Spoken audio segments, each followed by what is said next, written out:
as I was saying, SMC has absolutely no direct access to your laptop. It's just a web page running in your web browser. And like many other websites, it doesn't know about the files on your hard drive unless you explicitly upload them. It's like its own sort of sandbox. That's a good thing about the web. It's one of the reasons why you probably like using web pages instead of installing software on your computer. Because when you use a web page, it's unlikely to mess up everything on your computer or give you a virus or something else. Okay? What that means is that if you download a CSV file to your computer and then just directly try to, say, use read CSV to use it from a Sage Math Cloud worksheet, it won't work at all because it doesn't know about the file that you downloaded to your computer. Okay? Is that good? So I just wanted to point that out. And that's it. So that's if you're using Sage Math Cloud. You can use Pandas and Python and all kinds of other stuff directly on your computer. You don't have to use it through Sage Math Cloud. Just as a very, very brief demo, and I'm not sure what the status of things are on this particular laptop I'm using. But you can type Python on any OS X laptop. It just comes with Python. It probably doesn't have Pandas pre-installed. Look, it doesn't have Pandas pre-installed, but it might have a command called pip. Yep. And if you have pip, you can type pip install --user pandas, and hopefully it will download and install Pandas on your computer. This will work if you have OS X. It may require Xcode, which is freely available from Apple and easy to install, but several gigabytes in size, so it takes a while. But that's all you do. You just type this one command, and you have Pandas. If you're on Windows, it's similar, but you have to. Windows doesn't come with Python by default, but it's easy to install there as well. And now, once I have installed Pandas on my laptop, which I just did, I can type Python and I can type import pandas and do lots of things with pandas. So for example, there's a pandas.readcsv command. I'm just pointing out that all the software, absolutely everything we're using in this class in Sage Math Cloud, you could also install on your laptop or on a server somewhere yourself for free. Just want to emphasize that many times because it's important to know that it isn't all entirely just about Sage Math Cloud. In fact, that's just a vehicle for learning a bunch of really standard open source tools. By the way, if the pip command isn't there, which I think by default on OS X it won't be there, there's a command you type which is python git, or you download a little script called getpip.py, which you can find online, and then you run this one little script, and then you'll have the pip command. And all the data in Sage Math Cloud, it's sitting on a remote server. Basically, it's like a remote computer sitting, in this case, in Iowa. Here's a little picture of some deer in Iowa, where this is the actual, oops, that right there is the actual data center that Sage Math Cloud is contained in. Okay, so some ways that you can upload data into Sage Math Cloud for analyzing it. One thing you can do is paste a link to some data into the place where you make a new file and click download from internet. So you just click plus new, and then you paste a link right here. So you find somewhere else on the internet some data, like give me some CSV. See what comes up. So I get this. Never seen this site before, but I'm hoping it's going to have a link to some data. It doesn't. So that's disappointing. How about CSV example?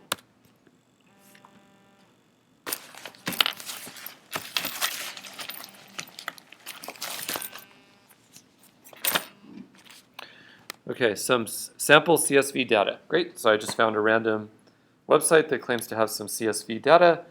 And look, it says download CSV file, so I can do right-click, copy link address, and then I can go over here, paste the address here. Notice this is actually not a CSV file. Let me zoom in so you can see that. It's a zip file, but whatever, you can paste any link here at all. You can just hit enter, or you can click the download from internet button. And what it will do is download that file to your computer. Notice it's now here. It downloaded it directly When I said from your computer, I meant into your Sage Math Cloud project. It downloaded it directly from the internet into the Sage Math Cloud project. At no point did it ever touch your computer. So you can like download arbitrary crazy files this way, and you don't have to worry about your computer getting a virus, only maybe giving a virus to Sage Math Cloud. You can click on the file, and it should extract the zip file. It tells you what's inside of there, and then there's a little extract files button. And when you click it, it extracts it. So we have a de-archiver built into Sage Math Cloud. And now if you look again, you'll find that there is the actual CSV file. You could click on it. I don't understand why there's no file size listed. Oh, no, it's a directory, sorry. There's the actual CSV file. It's 4 megabytes. You could click on it and open it, and you could also load it into the worksheet. Okay, so let me zoom back out. That's one way to get files into Sage Math Cloud. It'll work even if the file's pretty big, but there is a time limit of like maybe 30 seconds when it does the download. So there's some limit on the file size. Another way is you can click new and drag and drop the file. So click new. It's not really new, but you're newly adding it to Sage Math Cloud. You can then click here and then click on something and upload it. You can also just drag and drop something. Like on my desktop, I have a nice, or somewhere I have a nice picture maybe, I don't know, documents. Here's a picture. I can drag and drop it, and it'll appear here. A caveat, and it doesn't tell you this anywhere, is that the file, I think the limit is 30 megabytes. If you try to upload something bigger than about 30 megabytes, it'll just mysteriously fail. So watch out. That's not a problem with when you paste in a link. It's a problem for dragging and dropping this way. And that's just because I haven't got around to somehow implementing it fully, so it just streams the data from your computer directly into its destination. And I didn't want to easily make it so somebody could just use up all the temporary disk space that I have. So it's just merely an implementation detail that has been sitting that way for like 2 years. It started out like 3 megabytes, and then my wife wanted to upload something into her project, so I raised it to 10. And then she wanted to upload something bigger, and I raised it to 20. And so it's basically just got raised for her a few times, so I wouldn't get in too much trouble. Okay, so that's one. That's another way. You can use wget, for example, from the terminal or from a %sh cell to get data as well. That's actually what the download from internet button does behind the scenes. So you could open a terminal, new terminal, and then there's a command wget. So let's try it on this CSV file. Make this really big. You type wget for, I don't know what it stands for, wget, and then you paste in a URL, and then you hit enter, and then it'll start downloading whatever's there. And there's no time limit. If this takes 30 minutes and downloads 20 or 100 gigabytes of data, it'll just do it, unless you exceed the quota of your project. By the way, the wget command is ridiculously sophisticated and powerful. It's for more than just downloading one file. For example, if you'd like to recursively download an entire website, you can do wget-r and then give the URL of a website, and it will just recursively try to download every single thing and all the things that are linked to in that entire website. So wget is a very, very powerful program. Okay, so it's probably an evil thing to do, but let's just do wget-r on this entire website about CSV data. And it's, let me do that actually, well, it'll put it in a subdirectory. So it's basically just going to go to town trying to grab all kinds of things, and etc. And typically it'll just keep doing this for quite a while because most websites are really big. At some point you may want to hit Control-C. In any case, now if you look in that directory with the same name as the website, there's the website itself, or at least everything until I hit Control-C. So that's another way of getting data into a Sage Math Cloud project. Curl is a competitor to wget, that I just mentioned, with a slightly more permissive license, but it's not as easy to use, in my opinion. And then another thing you can do is use scopy or rsync. These are additional commands that let you get data into or out of Sage Math Cloud projects. You can also finally, if you go to the settings part of your project, in the lower right there's SSH into your project. It's a little button down there. If you click it, it tells you how to configure SSH access for a project. What this will do is let you set things up so you can SSH using a terminal or using a program like PuTTY under Windows, and directly drag and drop and copy files into a project, out of a project, get a terminal on a project, etc., just like you would use any other remote Linux machine. So I'll just illustrate that. It's really easy to set up. There's a file authorized keys that you have to edit, and you put your public key in that file. So if you click here, it may open that file. There is a bug where it doesn't work right now. It makes it read-only. This is totally a bug that's been reported. I think it'll work if I do it again. Actually, I should fix very recently introduced bug. That's annoying. Well, that will be fixed soon. The problem is it's making the file read-only, so I can't possibly edit it. Maybe that will fix it. Okay, I touched the file. In a day or two, that won't be necessary. What I can now do is paste in my public SSH key, which you can read in a million places online about how to make an SSH key. So here's my public key. I paste it in. And then I can follow the directions here. And SSH directly from my computer to the project. SSH, boom. And I have to type in my... When you make an SSH key, you should passphrase protect it, which I did. And now I'm logged into the project directly from my OS X computer, okay? Because the project is just a remote account on some Linux machine. So it's the same terminal. Like here's our lecture for right now. 511. Here's the worksheet that we're looking at. The actual raw text. Maybe I'll put hi there right at the top. Save it. And if we go over and look at our worksheet, we'll notice that it changed the... actually, I should say hi there, unless I changed the wrong file. Actually, I did... No, why did that work, actually? What? Should appear right here. Unless I'm doing something really stupid. Are you editing your document in the shared one? That's a good... I think I'm editing the shared one. Let me just do that. And then look at it. Okay.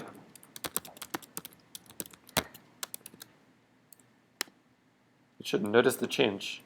Boom. Why isn't it noticing a change? Shouldn't need to. It should just instantly notice the change and it should appear there. Unless somebody else is like kind of changing the file and it's sort of too quick. There could be, I mean, there's a lot of people with the file open, but it shouldn't matter. Well, that puzzles me greatly. In any case, it is the same file, but that should have appeared there. I'm very concerned. Okay, well, in any case, that illustrates SSHing into your project. And the reason that's relevant is, let's say you had a bunch of data on your computer. So this is on my laptop, say the documents folder.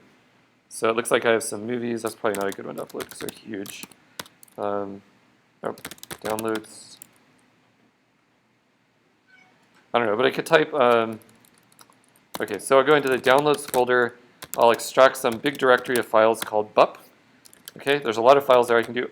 I can do the following. So instead of SSH, I can do rsync, and then I can give this as the source directory and some options and some target directory, bup, well, just like this. And what it's going to do is copy all of those files over. And so, I mean, this is just sort of stuff that lets you let you easily move files between machines. It's kind of a building block for other stuff. So this bup directory I just copied should have appeared here, and here it is, now in the project. Okay, I'm not going to go into a lot of detail about that, but I just wanted to point out that you can fully use all the standard Unixy command line tools involved that are built on top of SSH to copy files in and out of projects, even if they're very, very large, and there's a lot of them. Okay, another thing, I've used the terminal here to download a file. There's also something in worksheets called %sh. It's just one of these modes, just like %python, %r, or whatever else, except it lets you run a shell command. I'm going to zoom out. So if I do %sh, then do the same wget as I did before, then it'll run it right here in the worksheet. And it shows you the output as it appears, and there it is. Actually, it just shows you the output. This will work fine for any shell command that, like anything you would normally type in the terminal, as long as it's non-interactive. If the terminal is going to come back and start like asking you questions and waiting for your answer, it won't work here. But anything else you can do this way. So this is pretty powerful. And this is another way of grabbing data and getting it into your project. And if you type, for example, %ls, it'll give you a listing. It's just like using the terminal, but you can edit things, and, repeat them, and so on. Okay. So I'll use unzip directly here. Oh, see, here's the problem. It's trying to ask me a question, but I can't answer it because there's no interaction here. And so it fails to answer the question. So it's unable to unzip it. It's asking me a question because I already unzipped it. It doesn't want to unzip it on top of itself. All right, so now let's load this data. It's in, I think it's in a subdirectory this time because I clicked on it. So there it is. So now I've used the read CSV function. There's a whole bunch of functions for reading data from different files. If you do pd.read tab, you'll see a list of them. So there's a lot. Some extremely useful ones are read Excel, read HDF, read JSON, read SQL, etc. So, but in particular, probably the most useful is read CSV. CSV is just a comma-separated values. It's a format that's plain text, which lets you store data that has some table headings and then columns. If you have an Excel spreadsheet, you can always export it as CSV, though it may lose some of the like non-trivial formatting information in the file. This head thing, what that does is it gives you back the first few rows. This this CSV file has 4 megabytes of data, so there's probably a huge number of rows in there. I think if we do len, we can see how many rows there are. So there's 36,000 rows. If you just try to print it out, it's just going to lock for a long time and never give you anything. Describe is another nice command. What it does is it computes a whole bunch of summary statistics about the data that you just loaded, such as the max, the min, standard deviation, percentiles, and so on. Okay, so that is, I basically showed you everything that you need to know in order to get going with manipulating data and also to do the first problem in the homework. I literally just did the first problem in the homework. And then some. Okay, next, pd.series. Now I'm just going to tell you a little bit more, give you a little more depth of understanding about pd.series, namely Pandas series data type, and pd.dataframe. So a series, I said before, it's like a list of values, but I want to be a little bit more precise. It's kind of, so it's a list of values in the sense of a bunch of values one after the other. And there's also an index into that list of values. The default for the index is just the integers from 0 up to the number of values. But you can have anything that's hashable as the index. And so you could have a bunch of strings, like some words as the index, a bunch of tuples, all kinds of things could be the index, a bunch of date times, timestamps, that sort of thing. And the index, they don't have to be unique. You can have the same index value multiple times. This is surprising. In fact, somebody who was helping me write this worksheet claimed the exact opposite, and you'll see later that's not true. You can definitely have the same index multiple times. Okay, so let's just look at some examples. So this is exactly like we did yesterday. We'll make a series, and I haven't specified an index or anything. So these series, the index just defaults to being 0, 1, 2, 3, and the values are the strings that are given there or the numbers, which are as we see. And here's another one, but here we explicitly set the index. And just to prove that the index entries don't have to be unique, I've repeated name twice. So this person, you could think of this as, it's some data where I think of it as a name, rank, and serial number for a person, I guess, or soldier, and they have another name. So maybe they have like a nickname in the army, John isn't the greatest. What's a good like army nickname? Bra? Joe. Okay, Joe. Like G.I. Joe. Okay, G.I. Joe. So there's a real name, and then there's like another name. And here the data type. The data type will be the same for every single entry, but in the sense that it's either a machine data type like int 64, float, etc., or object, where object is any Python object at all. And notice name is repeated twice again. So you can index into the series. You could say sRank or s.rank, I think. Nope, that's not true. You have to say s square brackets rank. And then it gives you back the corresponding value. Now the interesting thing is if the index is used more than once, then instead of getting back a single value, you get back a series. The series of all the things with that as the index. So that could throw you off, given that if you somehow accidentally repeated an index, then the result of indexing into your series, sometimes it's values and sometimes it's series themselves. So that's potentially confusing. So just watch out for that subtlety. Here's another example where we're very explicit about what the index is. So, oh, sorry. That's what t is. Let me print out t. So here's the neat thing. You can take, so here's t. It has a number and a rank, but it doesn't have any name index at all. What you can do is you can take two series and add them together. And there's also other arithmetic operations that you can perform. And it will try mightily to make sense of the sum of these two things. Whenever the two series have a matching index, it will add those two corresponding entries together.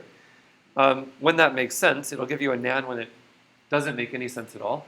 And if they're like two strings, it adds them together as strings, so it concatenates them. If they're numbers, it adds them together as numbers. And if like one of them has the index, but the other thing doesn't have the index, it gives you a nan.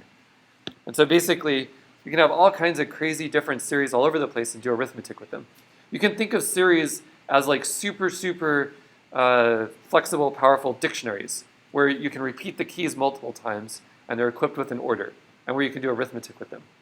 And you build data frames out of them. A data frame is basically just a bunch of series, one after the other, with a common index. And so if you have a couple of series, you can also make a data frame. You just combine them together and say, here's what the column headings are. And what it'll do is it'll take the union in sorted order of the indexes of all the series and put them together to make a data frame.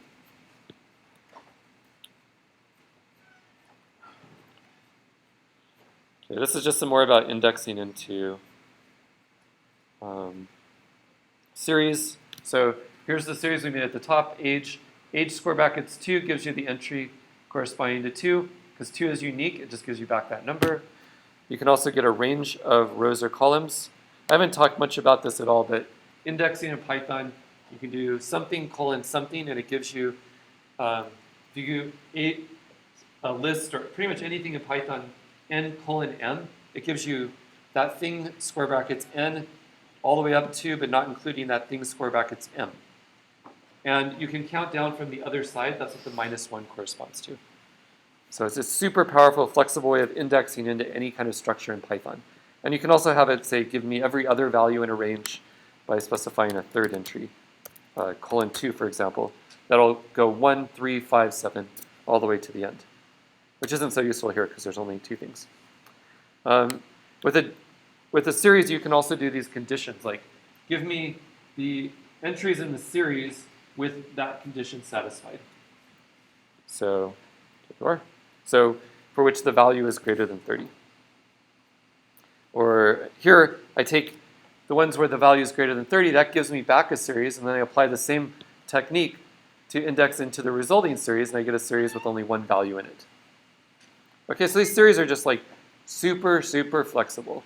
And when you get data from real life, like a data scientist type person might do, you'll find these really useful for taking your data and playing with it and sorting it out. And they're also really fast. Yes? What do you call them? Let me just give you a really quick, oh crap, I hit a key. Okay, so I'm going to give you the 3-minute crash course in the colon notation of Python. Okay? This is just a standard Python list. If you do v, let's see, 2:5, it's going to give us back something got from the above list. Let's look at what it gives us. 789. What it just gave us back was the list whose entries are v2, v3, v4, but not v5. See? So in Python, v, one number colon another, is a shorthand. It's called slicing. It slices a little piece of the list. It gives you back, it doesn't change the original list, it just gives you back a new list got from that thing. And this works all the hell over the place in Python. You can use it with series, you can use it with matrices, you can use it with NumPy arrays. It's really, really, really generally flexible. The other thing I mentioned but didn't go into detail about, you can do something like this. So this will give me every other entry from the starting value to the ending value. Okay? Then you can do things like this. If you omit one of the sides, like that, then it gives you everything up to the end. Okay? v2 colon starts at v square brackets 2 and just goes to the end. Okay, what will happen if I do v4 colon? What am I going to get back? It's going to give me a list. What are the entries in the list? 9, 10, exactly. The other thing with Python is you can index from the other side by using minus, as follows. That gives you, v minus 1 gives you the last entry. You might think it should be minus 0, because that would be natural since you're indexing from the other side. But minus 0 equals plus 0, so that would be ambiguous and it wouldn't work at all. So this is not going to give you 10. It gives you 1, because minus 0 is plus 0. But it's incredibly convenient, and it also works with this slicing. So if I do v3 colon minus 2, what am I going to get?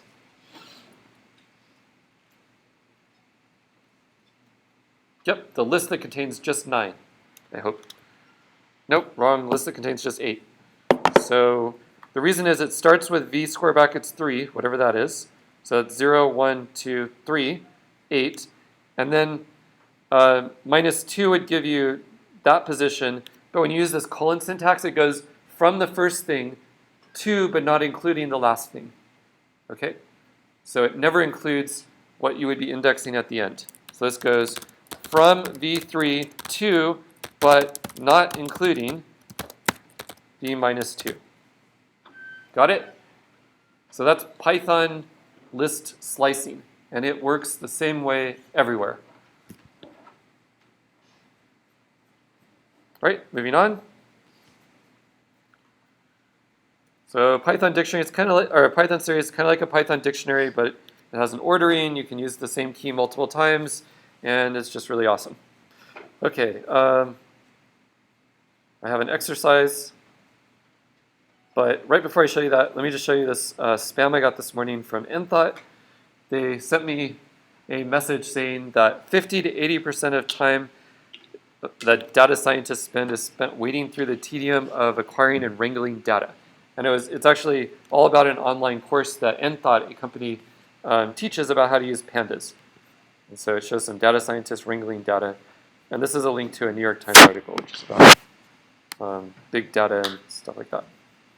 And it will go away. But there you are. So here's an exercise. I think since we're running low on time, I'm just going to skip it. So the other thing is data frames, which again, I'm going to tell you more about that. They're the core thing in Pandas. I mean, basically, what Pandas does is gives you these series, you put them all together and you get data frames. And then there's just lots of functions for doing stuff with data frames, like drawing plots related to data frames, combining together two data frames to get other ones, etc. And data frames are kind of like a spreadsheet or a SQL table, or that's what I kind of described them as on Monday, but they're also really like a lot like a dictionary of series objects, where the keys of the dictionary are the column labels, and the values are the actual series. So let's make a data frame really quickly. So we make two series, and then we can make a data frame out of them. And to emphasize the analogy between a data frame and a dictionary of series, I've literally made a dictionary of series. The keys are name and age, and then the values are those two series up there. And then if you give that as input to the data frame constructor, it gives you back something that looks like a little spreadsheet, and the columns correspond to the two series. Okay, so just evaluate that, and there we are, I hope. And then you can do stuff with it, notice that I have no control over the column ordering because it's just a dictionary. You don't know anything about the ordering of the keys. But you can be explicit and just say columns equals, and then it will make columns exactly in the order that you requested. The default index for a data frame is the numbers from 0 up to 3 because that's what the indices were for these series. If you did exactly the same thing but with an explicitly specified index that wasn't 0 to 3 on one of these two, what it'll do is it just takes the indices, the indexes for each of the series, combines them together, and then makes the corresponding data frame from that. There's some stuff about indexing. So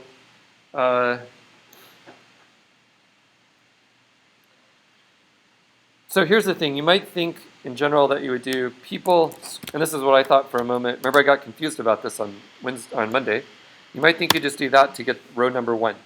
That doesn't work. What you have to do instead is do people.ix, which stands for index, and then you have to give what the corresponding index is. So it's 0 or 1 or whatever. And that gives you the corresponding row. It gives you the row as a series where the index is the column headings. So basically you have these two things, series, which they're kind of like vectors or dictionaries or something. And then you have a bunch of them, and they're kind of like matrices, but they're much more data-oriented. So here you are. So notice this thing right here is a series. It's not a data frame. Here's an example which illustrates that the rows don't have to be indexed by integers. They can be indexed by whatever you want as long as it's hashable. So there what I've done is I've made two series whose indexes are strings, and the values are also strings, except for the serial number for this soldier, which is 5077. And then I made a data frame out of it with these two column headings. And then I can index into it, and you say d.ix, and instead of giving a number, you give a string. And then what it does is it gives back a series whose index is call1 and call2, and whose values are private and general. See? Does that make sense? It's really just like 2 or 3 ideas that are completely, utterly confusing at first, but then you play around with them for a while, you're like, oh, that's nice. And then now imagine a bunch of people spent about, 7 or 8 years now with a lot of corporate support developing this project in the open and polishing it for a huge range of applications and making it all super fast. That's what you get. That's what Pandas is. All right, so there's an exercise right here, and there's 10 minutes, and I don't really have, I think, much more that's important to say here. These are just some more examples you can look at later. There's a describe command, which I already told you about. So what I'm going to do is stop right now. There's 10 minutes. Do at least this exercise right here in the worksheet, and look at your homework if you finish this and other exercises in the worksheet. And then I'll walk around and answer questions. Okay? Well, before we start that, any questions, since nobody really asked any questions? Okay, so just try out something and ask me questions. And John, and I'll see the screencast on. 10 minutes.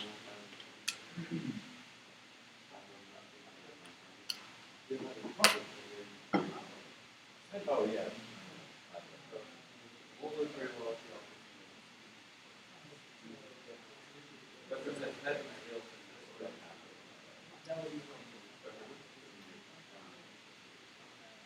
We started the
basically, imagine you're looking at some data frame, right here, and you really, really want to load the label SER.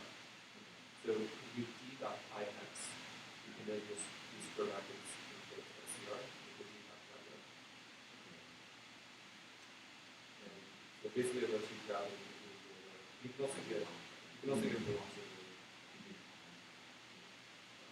That uses different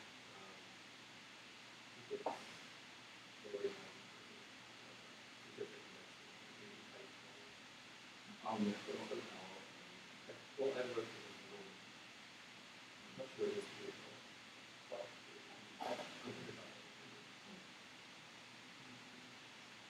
Yes.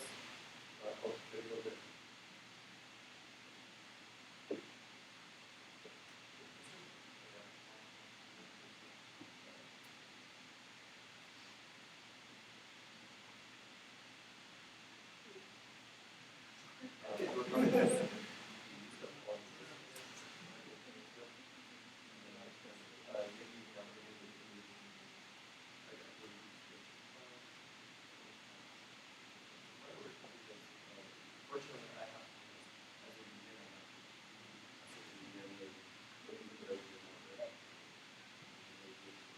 But usually we start is that we use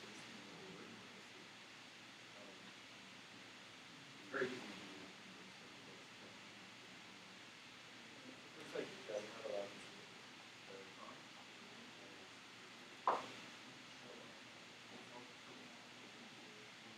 Yeah, but so we're at all this so many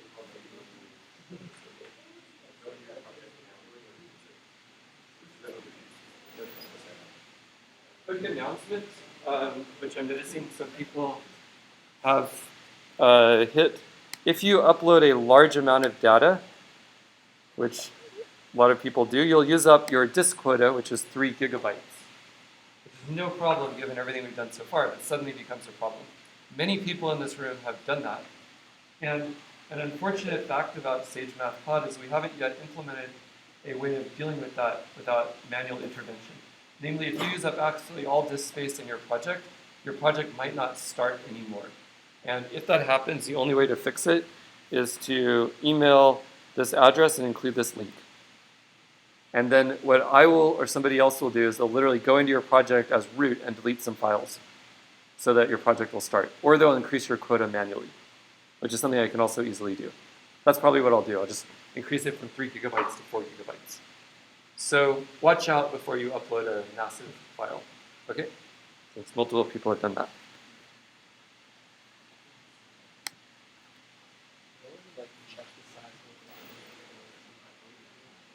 Yeah. In a Mac, you type and I was every operating system. Yeah. Oh, if it's just a random thing on here, that's impossible. When you drag and drop, that won't cause a problem because drag and drop restricts it to 30 megabytes. It's the problem if you use like download it from the internet. Then you can trivially. And then there's no way to have it.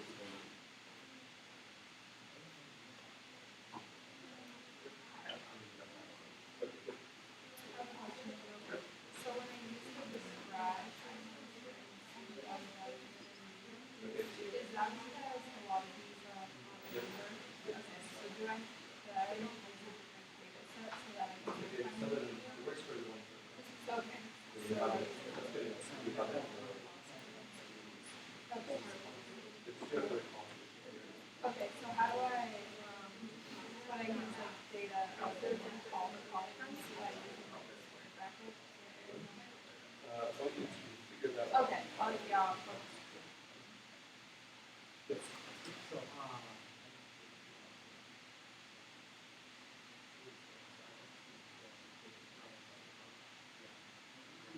By the way, the resultant data, describe the geographic data, and then you can just use the stuff I was talking about to get the stuff out of that. Oh, okay, yeah.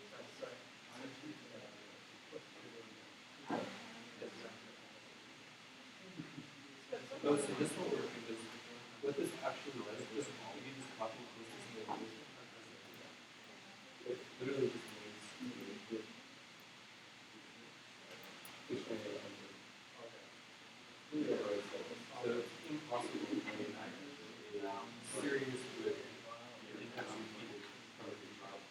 But here's an example of yeah.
Okay.